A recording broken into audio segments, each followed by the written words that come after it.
Chapter 2. He hurt his thumb while pinning up a set of proofs. He put away the paper to suck the drop of blood that appeared on his thumb, and sat back. He cracked his fingers, they felt cramped, the tips of his fingers were discolored with the printer's ink transferred from rugged proof sheets. His joints ached. He realized that he had been sitting hunched up for several hours correcting proofs. He rose to his feet, picking up the proofs, folded them and heaved them downstairs with the shout, "Proofs," directed towards the printer. He paused for a moment at the northern window, looking at a patch of blue sky, and turned away. He paced up and down. He was searching for the right word. He had been writing a series, Life's Background. The entire middle page had been occupied with it for some numbers. He had tried to summarize, in terms of modern living, some of the messages he had imbibed from the Upanishads on the conduct of life, a restatement of subjective value in relation to a social outlook. This statement was very necessary for his questioning mind, for while he thundered against municipal or social shortcomings, a voice went on asking, "Life and the world and all this is passing, why bother about anything? The perfect and the imperfect are all the same. Why really bother?" He had to find an answer to the question. And that he did in this series. He felt that this was a rather heavy theme for a weekly reading public, and he was doing his best to word it in an easy manner, in terms of actual experience. It was no easy task. And that entire Thursday he spent in thinking of it, pacing up and down, pricking himself with the pin through absent-mindedness. He roamed his little attic. Round and round like a sleepwalker, paused at the farthest window to listen to the rumble of Sarayu. It seemed ages since he had gone to the river. He resolved to remedy this lapse very soon. When he came to the window, he could hear the uproar emanating from the tenements below. He always spent a few minutes listening to the medley of voices. He wished he could open the window and take a look at the strife below, just to see what exactly was troubling them, but the owners of the tenements had their legal injunction against it. His mind dwelt for a brief moment on landlords. Awaiting the right sentence for his philosophy, he had spent several hours already. He must complete the article by the evening if he was to avoid serious dislocation in the press. Tomorrow there were other things to do. He suddenly flung out his arm and cried, "I have got it, just the right," and turned towards his table in a rush. He picked up his pen. The sentence was shaping so very delicately. He felt he had to wait upon it carefully, tenderly, lest it should elude him once again. It was something like the very first moment when a face emerges on the printing paper in the developing tray, something tender and fluid. One had to be very careful if one were not to lose it forever. Ellipsis. He poised his pen as if he were listening to some faint voice and taking dictation. He held his breath, for fear that he might lose the thread, and concentrated all his being on the sentence, when he heard a terrific clatter up the stairs. He gnashed his teeth. The demons are always waiting around to create a disturbance. They are terrified of any mental concentration. The printer appeared in the doorway, his face beaming. He came in, extending his hand. "Congratulations. I bring you jolly news. Your wife and son are waiting downstairs." Srinivas pushed back his chair and rose. What? What? He became incoherent. He ran out on the landing and looked down. There he saw his wife and son standing below, with their trunks and luggage piled up on the ground. "Oh," he cried. "Oh," he repeated louder. Come up. Come up." He felt foolish and guilty. His wife was struggling hard to keep a cheerful face. She came in and stood uncertainly near the only chair in the room, with his son behind her. She looked weary with the journey. Her face was begrimed with railway smoke. With considerable difficulty she essayed a smile. The printer said effusively, "Take a seat, madam. You should not keep standing."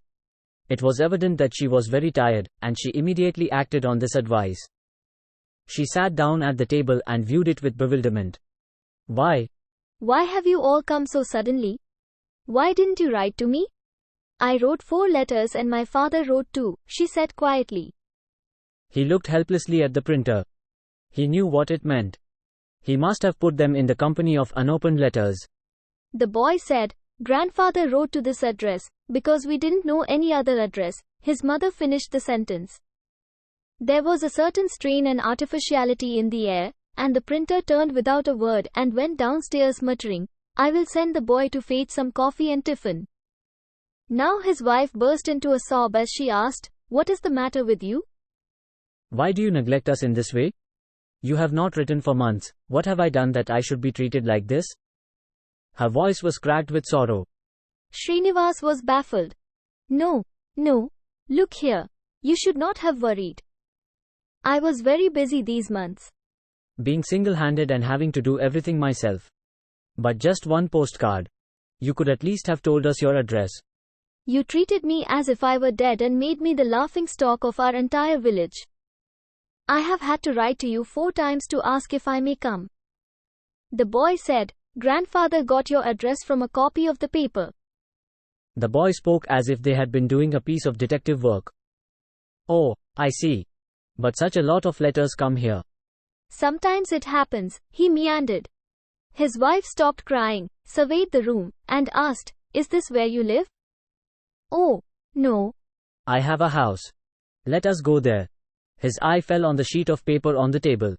He couldn't afford to leave it now. He asked, "How did you find your way here?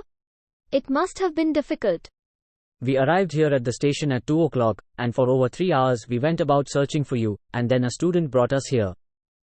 Her voice shook, and she was on the point of crying once again. She gulped down a sob and said, "This little fellow, Ramu, he was like an elder. I never knew he could take charge of me so well." She looked proudly at her son. Srinivas cast him a smile and patted his back. He scrutinized his son. He seemed to have grown an inch or two since he saw him last. The coat he wore was too small for him, appearing to stop at his waist. His sleeves stopped 4 inches beyond the wrist. The collar was frayed. He had neglected his family. He cast a look at his wife. She wore a very inferior discolored cotton sari, patched here and there. Am I guilty of the charges of neglect? He asked himself. Family duties come before any other duty. Is it an absolute law? What if I don't accept the position? I am sure, if I stick to my deeper conviction, other things like this will adjust themselves. There was a moment's silence as he ruminated over this question. His wife had already risen, ready to start out. He muttered, "Just a minute," gripped his pen, dipped it in ink and wrote, "Notes for article for 3rd week." Family life. Did the philosopher mean family life's all-absorbing nature when he cried for relief from its nightmare? Family preoccupation is no better than occupying oneself solely with one's body and keeping it in a flourishing condition. Man is condemned to be charged with neglect either here or in the heavens. Let him choose where he would rather face the calumny. He had completed the sentence when the printer came in again, blowing out the remark, "I say, Srinivas, you are trying them too much, I fear, keeping them waiting." Srinivas put away his pen, explaining apologetically, "I had to note down something at once, otherwise I'm in danger of losing it forever." Now a boy entered, bearing plates and cups on a tray. The printer said, "Take your seat, madam, have some coffee." No, she protested. "I'm not in need." She was shy and inarticulate in the presence of the printer. Ramu watched the scene with dislike and boredom. He kept throwing at the tray hungry side glances, hoping that his mother's refusal would not lead to the removal of the tray. Noticing it, the printer said, "Come on, young man," and handed him a plate. He then rose, saying to Srinivas, "Please persuade your wife to take something. She has had a tiring journey." He went down the steps.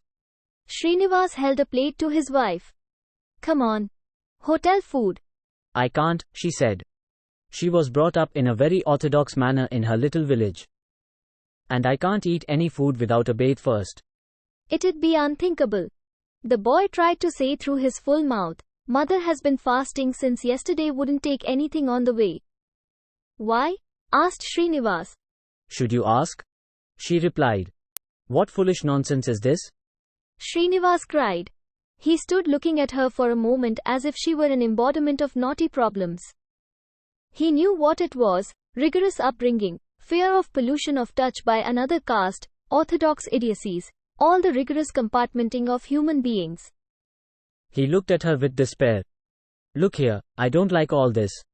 You eat that stuff." "What does it matter who has prepared it, as long as it is clean and agreeable? It is from a Brahmin hotel. Even if it isn't, you have got to eat it, provided it is clean and the sort of thing you eat." We have all been eating it, and I assure you we have neither felt poisoned in this life nor lost a claim for a place in heaven. You could share the same fate with us, I think. He pressed a plate into her hand and compelled her to accept it. The boy added, "It is quite good, mother, eat it." Having been used to the spacious courtyards and halls of their village home, his wife stood speechless when she beheld her home at the back of Anderson Lane. The very first question she asked was, "How can we live here?" Oh, you will get used to it, Srinivas replied. But what small rooms and partitions? Oh, yes, yes. He is a rapacious rascal, our landlord. You are welcome to tackle him whenever you like. But what a locality. Couldn't you get? Yes, it is a horrible locality. But a lot of men, women, and children are living here. We are one of them. Meanwhile, they found Ramu missing. Looking about, Srinivas saw him engaged in a deep conversation with a boy of his own age, living in an adjoining block of rooms. They saw Ramu open his friend's wooden box and dive into it and bring out something.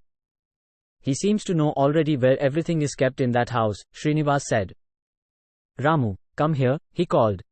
His son came up with his friend behind him. This is our house, Srinivas told him. Ramu seemed very pleased to hear it. Do you like it? Ramu looked about, looked at his friend, and they both giggled. What is your friend's name? Ramu said, I don't know. Can I go to the same school as he, father? Certainly. Yes, yes, Srinivas said. It seemed to have excited the entire community that Srinivas's wife had arrived. Everybody seemed relieved to see Srinivas's home life return to a normal shape. They said, your husband was paying a rent here unnecessarily. Your part of the house was always locked up all day long.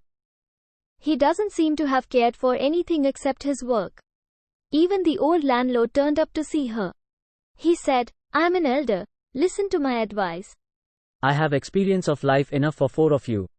You should never leave your husband's side, whatever happens. Make yourself comfortable. Don't drive nails into the wall. I don't like it. Srinivas found domestic duties an extra burden. What a round of demands. He could clearly see that his wife was being driven to despair by his habits.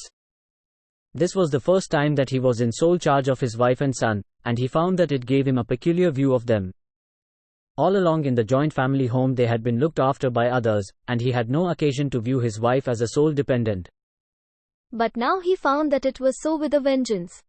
At every turn he found he was violating some principle or other of domestic duty. This is going to leave me no time for attending to the paper, he often reflected. He secretly admired those hundreds and hundreds of people who did so much in the world, in spite of a domestic life, even with many more to make demands upon them. There is perhaps some technique of existence which I have not understood, he told himself. If I get at it, I shall perhaps be able to manage things better. Am I such an idiot that I cannot manage these things better? He often reflected. Here I am seeking harmony in life, and yet with such a discord at the start of the day itself, his troubles began then. Somehow his wife didn't seem to like the idea of his waking up so early and going out for coffee. When you have a house, why should you go out for coffee? What will people say if they find the master of the house going out for coffee? You are the master of the house, he replied jokingly, so it doesn't matter if I go out. Don't joke about it, she said, annoyed with him. Don't you see, people will think it odd? It seemed to him an appalling state of affairs to have no better guiding lamp in life than other people's approval, which they so rarely gave. He felt, with an extravagant seriousness, that a whole civilization had come to an abrupt stalemate because its men had no better basis of living than public opinion. He raved against their upbringing. His wife as a child must have pleased her grandmother by her behavior, and been rewarded for it. A child's life was reduced to a mere approved behavior in the midst of father, mother, grandmother and uncles, and later in life parents-in-law, husband, and so on endlessly till one had no opportunity to think of one's own views on any matter, till it grew into a mania as in his wife. She didn't want him to get up and go out early in the day, lest it should upset the neighbors. She didn't want to raise her own voice in her own house, lest the neighbors should think of her as a termagant. She wouldn't send the little fellow out to play with some children in the neighborhood because they were too ragged, and there were still others who might think her plebeian. He himself wondered that he had observed so little of her in their years of married life. He suffered silently, since he kept his opinions to himself and ruminated upon these questions in the garrets of the Banner. The moment he stepped past the threshold of his home, he had to face an annoyed inquiry. Do you forget that you have a home? What is the matter?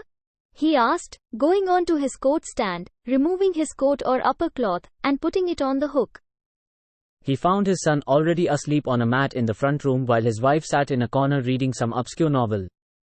It was unnecessary for him to ask, "What is the matter?"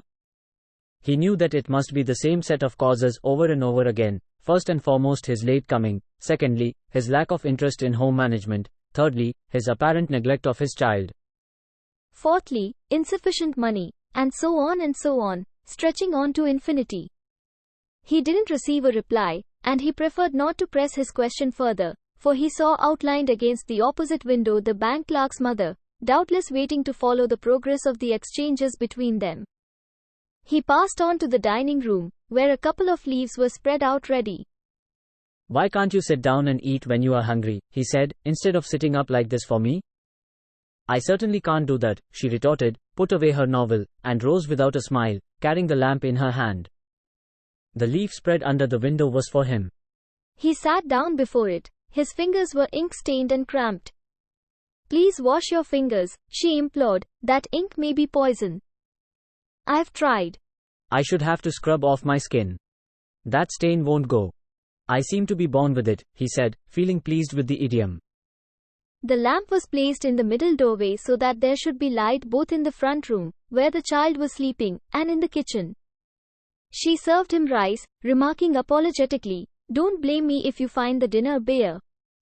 I couldn't get even the simplest vegetable." "That's all right," he said. "You know I don't bother about these things. But it does no good to be swallowing bare rice morning and night." "I don't know what has happened to all the vegetable sellers. I can't find anyone to go up to the street end and get it. I tried to persuade Ramu to go and buy 3 pies worth of coriander leaves, but he came back without them." "He is such a child," Srinivas said, throwing a look at the sleeping form in the shadowy hall. His wife was argumentative about it, but who else is there to go, if he can't? "Why don't you go out and do the shopping yourself?" "It will give you such a nice outing, too," Srinivas said. She looked up at him, puzzled whether to take his remark literally or as a joke. And finally she said, "I don't know, but if someone escorts me I could go and do the shopping. It would be the best thing to do."